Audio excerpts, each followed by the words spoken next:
بولتے بولتے اچانک کے اندر آتے عمید کو دیکھ کر اس نے کچھ کہنا چاہا مگر اس نے بات کاٹ دی۔ امتسال نے بھی پیچھے مڑ کر دیکھا۔ یہ جب کہتی ہیں فضول اور بے تکا ہی کہتی ہیں۔ اس کے سامنے میز پر رکھا اخبار اٹھا کر جیسے آیا تھا ویسے چلا گیا۔ اس کے تن بدن میں آگ لگی، چہرہ سرخ اور آنکھیں تیکھی ہوگی۔ وشال نے وہاں سے جانے میں عافیت جانی سمجھی جو انہوں کچھ نہیں سمجھتی تو وہ بھی انہوں کچھ نہیں سمجھتا تو سارے بڑھ کے نا سیر چو چھتر پھیرو انہوں فائق احمد انہوں جڑا ویاہ کے چلا گیا انہوں۔ حال کمرے میں پلاسٹک شیٹ بچھائے، اوپر ڈھیر گاجروں کا بڑا سا تھال رکھے۔ بیجی اور مشال چھیننے اور کش کرنے میں مصروف تھی۔ حنان اور ناجیہ ٹی وی پر سپورٹس دیکھتے ہوئے کینو کھانے کا مقابلہ کر رہے تھے۔ مجھے تو امتسال بھابی ذرا اچھی نہیں لگتی، ایک دو دن کی مہمان تھی تو خوش اخلاق تھی، جب سے عمید بھائی کا نصیب پھوٹا مجھ سے برداشت نہیں ہوتی، خاص طور پر ان کا غرور۔ کنو کی پھانکیں کھاتے ہوئے ناجیہ نے تبصرہ شروع کیا۔ اللہ نہ کرے جو نصیب پھوٹے، جب بولنا الٹا ہی بولنا۔ بیجی نے کام روک کر اسے لتاڑا۔ صحیح کہہ رہی ہے ناجیہ، بیجی اتنے دن میں عمید بھائی پریشان ہو گئے، پہلے ہی سنجیدہ تھے اب تو بالکل خاموش رہتے ہیں، صبح سے گھر سے نکلتے تو جانے کہاں کہاں کی کھاک چھان کر آدھی رات کو آتے ہیں۔ حنان ناجیہ کی بات سے 100% متفق تھا، دل سے تو مشال بھی ان لوگوں کے ساتھ تھی مگر خاموش تھی۔ بس پتر نصیب کی بات ہے، بیجی نے افسردگی سے کہا، دوبارہ گاجروں کے بڑے سے تھال کی طرف متوجہ ہوگی۔ وہ تو ڈھنگ سے ہم سے بات بھی نہیں کرتی، سارا دن یا تو آپ کے ساتھ تخت پر آنکھیں بند کیے پڑی رہتی ہیں یا پھر کمرے کے اندر، کتنا چاہا ہم سے کہ فری ہو جائیں، بہانے سے بات بھی کریں، مگر وہ تو ہم جیسے ہم لوگوں کو حقیر سمجھتے کچھ بولتی نہیں۔ ناجیہ بیچاری 2 دن سے کالج سے چھٹی کر کے اسے کمپنی دینے کی کوشش کری تھی مگر اس کی سرد مہری کے آگے ناکام ہو گئی۔ حالانکہ تمہارے ساتھ رہ کر تو گونگا بھی بولنے لگے، حنان نے اسے کو چھیڑا۔ بیجی، ناجیہ چلائی، بیجی آپ کو فائق چچا کی بات نہیں ماننی چاہیے تھی، عمید بھائی اور ان کے مزاج میں زمین آسمان کا فرق ہے، سب سے بڑی بات وہ دونوں ایک دوسرے کے ساتھ خوش نہیں رہ سکتے، دونوں کے ضبط کو آزمانے کی کیا ضرورت ہے، اگر وہ ہم لوگوں سے گھل مل جاتی تو کوئی امید بھی تھی مگر وہ تو ہم سے بھی ناراض ہے۔ خاصی دیر سے خاموش بیٹھی مشال نے بھی گفتگو میں حصہ لیا۔ جب انسان کی توقع کے برعکس ہوتا ہے تو وہ یوں ہی بیہیو کرتا ہے جیسے امتسال بھابی کر رہی ہے۔ تم بڑا سائیڈ لے رہے ہو، ناجیہ نے حنان کے فلسفیانہ انداز پر اسے گھورا۔ سلام بیجی۔ دروازے سے ماسی نورا چاولوں کی تھالی اندر آ کر وہیں بیٹھ کر صاف کرنے لگی۔ بیجی نے گردن ہلا کر جواب دیا، عقل مند ہے حنان، ہم لوگ اگر انہیں تھوڑا سا موقع دیں گے تو شاید وہ بھی اس ماحول کو قبول کر لیں۔ مشال کو حنان کی بات سے اتفاق ہوا۔ اوہو، اگر ایسے میرا ساتھ دیتی نہیں تو میں خوشی سے مر جاؤں۔ اس کے سامنے جھک کر حنان نے سرگوشی کی تو مشال کا دل دہل گیا، وہ اسے تنبیہی نظروں سے گھور کر رہ گئی۔ اللہ اچھا کرے، میں نے تو نفلیں مانگی ہیں کہ دونوں میں صلح ہو جائے تو میٹھے چاولوں کی دیگ بھی چڑھاؤں گی۔ بیجی نے آخری گاجر بھی چھیل کر مشال کی طرف بڑھائی اور دونوں ہاتھ اٹھا کر آسمان کی طرف بے بسی سے دیکھا۔ انشاءاللہ بیجی، ہم لوگ ولیمہ کریں گے دھوم دھام سے، شاید اللہ کو مجھ غریب کی منگنی شدہ زندگی پر رحم آ جائے، میرا بھی ساتھ ہی کچھ انتظام ہو جائے۔ اللہ وہ دن لائے، ماسی نورا نے خوش ہو کر دعا دی۔ حنان تمہارا فون ہے؟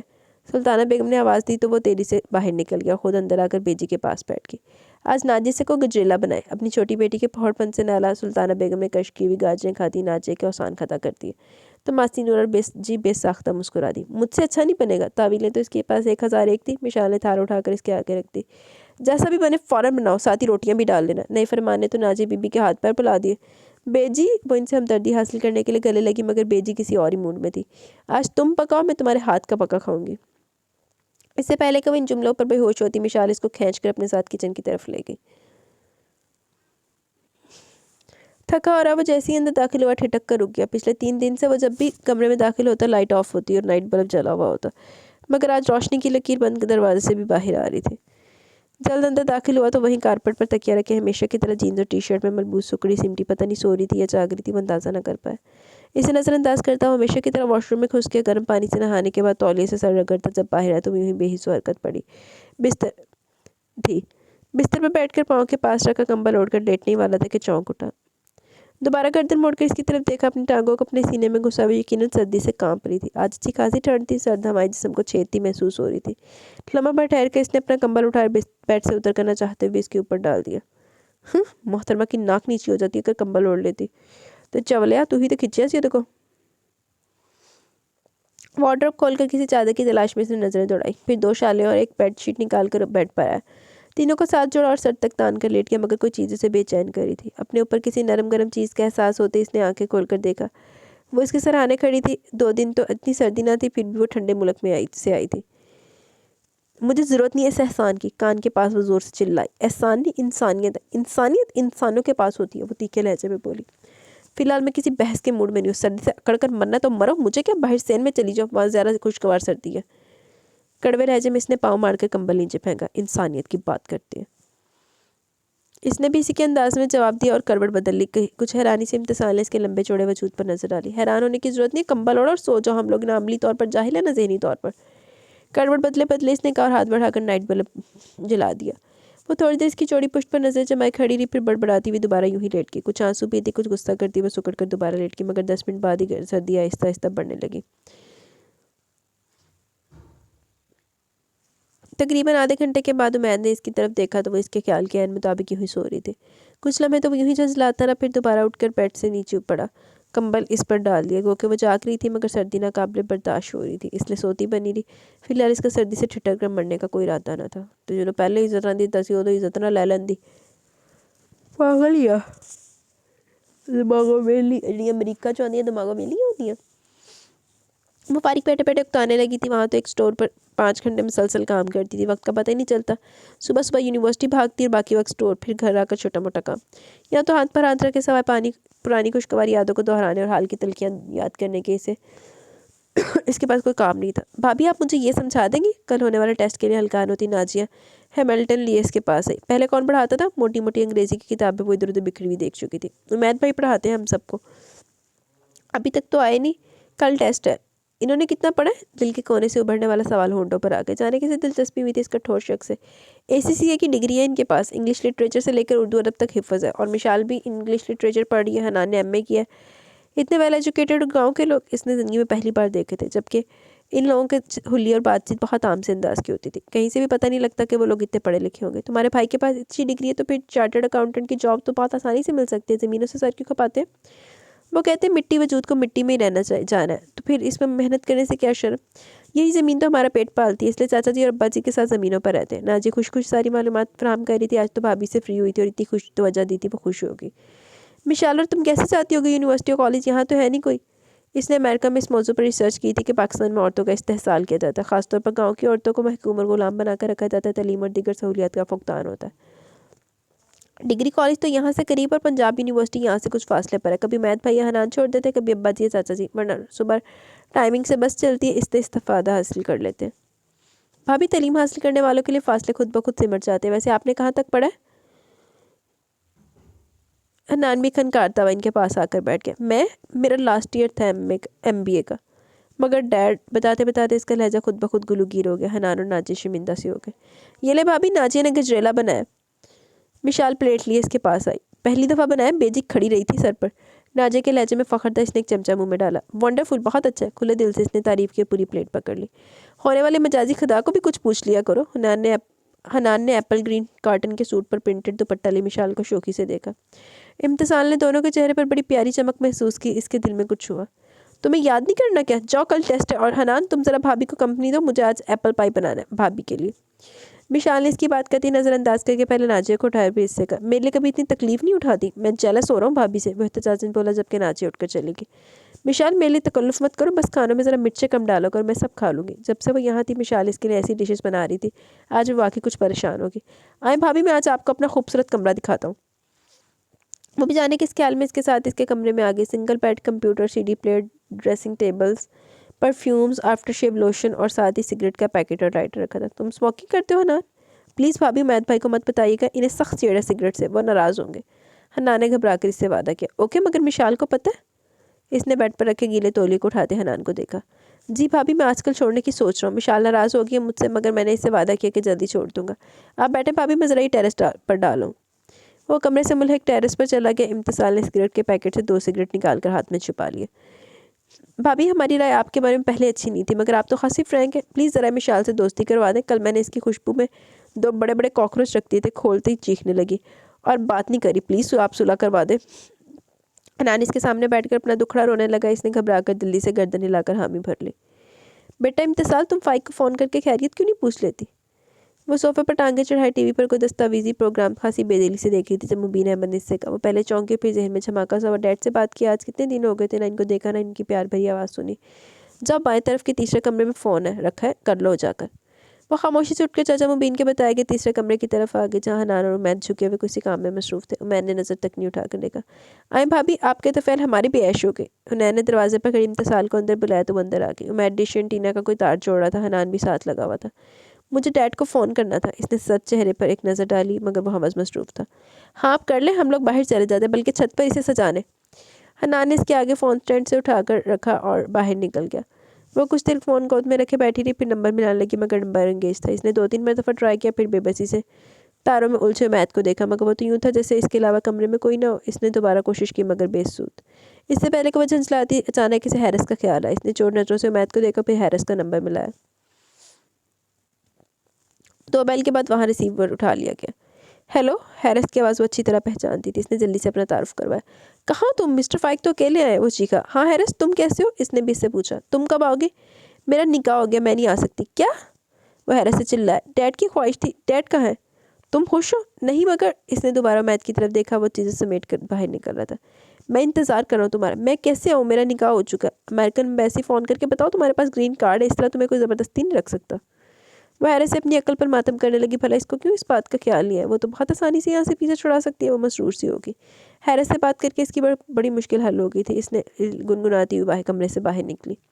دھیے ٹھنڈ پڑ گئی ہے، یہ رکھ لو۔ دلشاد بیگم نے کشمیری شال مسکراتی ہوئی امتسال کی طرف بڑھائی۔ Thank you aunty. اس نے سرخ کڑھائی والی خوبصورت شال تھام لی۔ امید مجھے اماں جی کہتا ہے، تم بھی مجھے کہو گے تو مجھے خوشی ہوگی پتر۔ وہ اسے پیار سے دیکھا۔ اوکے اماں جی۔